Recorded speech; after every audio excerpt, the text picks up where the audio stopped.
Pengertian port.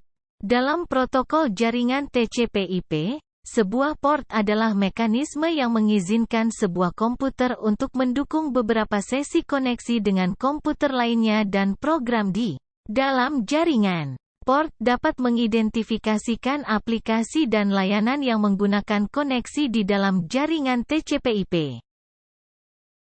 Mari belajar tentang jenis-jenis port. Jenis-jenis port dibedakan menjadi dua, yaitu logical port, port non-fisik, dan physical port, port fisik. Logical port adalah jalur yang digunakan oleh aplikasi untuk menghubungkan dengan komputer lain melalui jaringan TCP/IP.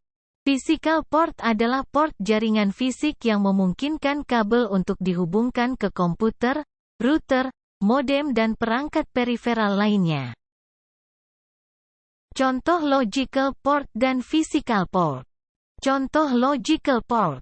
1. Port 20 atau 21 untuk FTP. 2. Port 22 untuk SSH. 3. Port 23 untuk Telnet. 4. Port 25 untuk SMTP, mail. 5. Port 53 untuk DNS. Contoh physical port. 1. Serial port. 2. Parallel port. Oke, selanjutnya kita akan belajar mengenai OSI layer.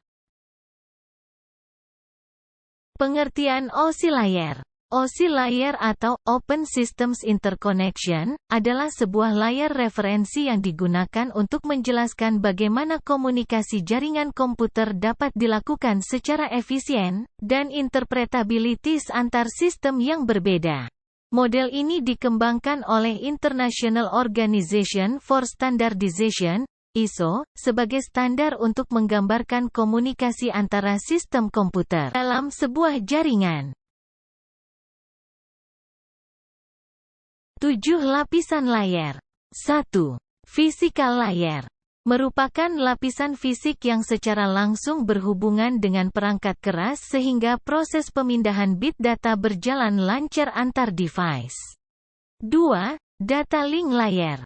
Merupakan layar yang bertugas menyediakan akses ke media menggunakan MAC address dan melakukan error detection.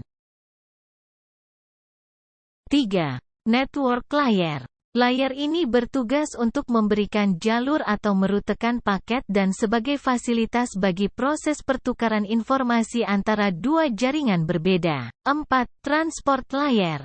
Layar ini bertugas memecah data ke dalam paket-paket data serta memberikan nomor urut ke paket-paket tersebut sehingga dapat disusun kembali pada sisi tujuan setelah diterima.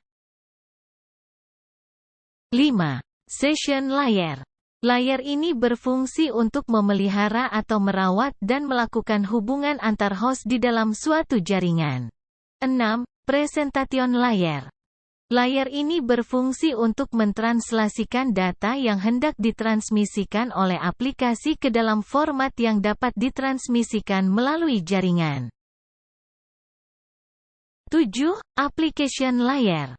Layar ini berfungsi sebagai antarmuka dengan aplikasi dengan fungsionalitas jaringan, mengatur bagaimana aplikasi dapat mengakses jaringan, dan kemudian membuat pesan-pesan kesalahan.